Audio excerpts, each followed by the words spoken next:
ایک استاد نے صبح کی کلاس میں بچوں سے سوال کیا کہ آج نماز کس کس نے پڑھی۔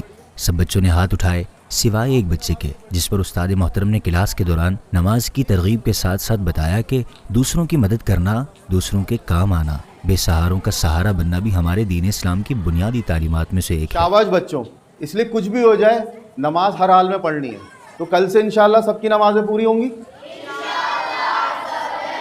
چھٹی کے بعد روفی اور اس کا دوست واپس گھر جا رہے ہیں۔ روفی نے دیکھا کہ ایک بزرگ جو ہاتھ میں سامان اٹھائے جا رہے ہیں وہ اچانک گر جاتے ہیں اور سامان بھی ان کے ہاتھ سے گر جاتا ہے۔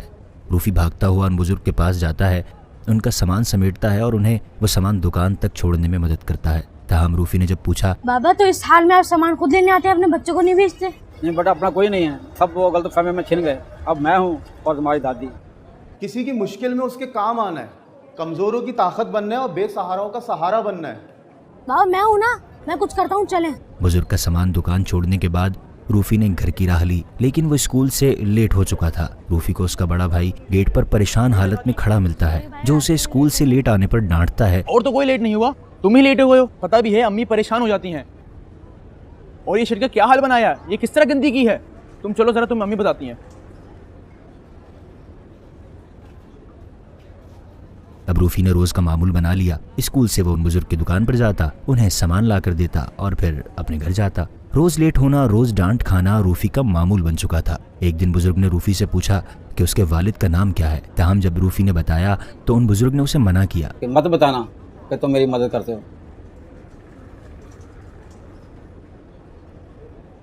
تاہم روفی نے ایک روز والد سے بھی پوچھا، اس کے والد نے اسے ڈانٹتے ہوئے کہا کہ وہ ان کے بارے میں کیوں پوچھ رہا ہے، جس پر روفی خاموش ہو گیا۔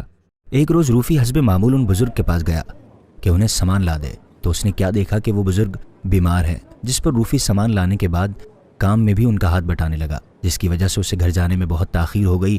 روفی کے گھر والے پریشانی کی حالت میں اسے ڈھونڈتے ہوئے وہاں تک جا پہنچے تو کیا دیکھتے ہیں کہ وہ کام میں مصروف ہے۔ روفی یوں اچانک اپنے والد کو وہاں دیکھ کر ڈر جاتا ہے، لیکن اسے معلوم نہیں تھا کہ وہ بزرگ روفی کے والد کے سگے چچا تھے، جو کسی خاندانی تنازع کے باعث برسوں پہلے خاندان سے الگ ہو گئے تھے اور کسی کا ان سے میل جول نہیں تھا۔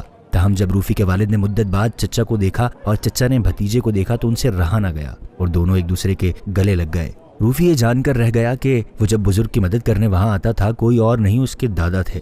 تاہم روفی کے والد نے چچا کو اپنے ساتھ رکھنے کا فیصلہ کیا اور روفی کو شکریہ ادا کیا۔ روفی نے تمہاری آنکھیں کھول دی، ہم اس قدر اپنے آپ میں مگن ہوئے، دائیں بائیں کچھ دکھائی ہی نہیں دیا۔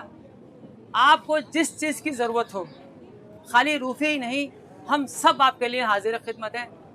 اور ہاں، آج سے آپ اکیلے نہیں، اب آپ ہمارے ساتھ رہیں گے۔ رسول اللہ صلی اللہ علیہ وآلہ وصحبہ وسلم نے فرمایا، کسی مسلمان کے لیے حلال نہیں کہ وہ اپنے کسی بھائی سے 3 دن سے زیادہ قطع تعلقی رکھے، اور جس نے 3 دن سے زیادہ قطع تعلقی کی اور پھر مر گیا تو وہ دوزخ میں داخل ہو گیا۔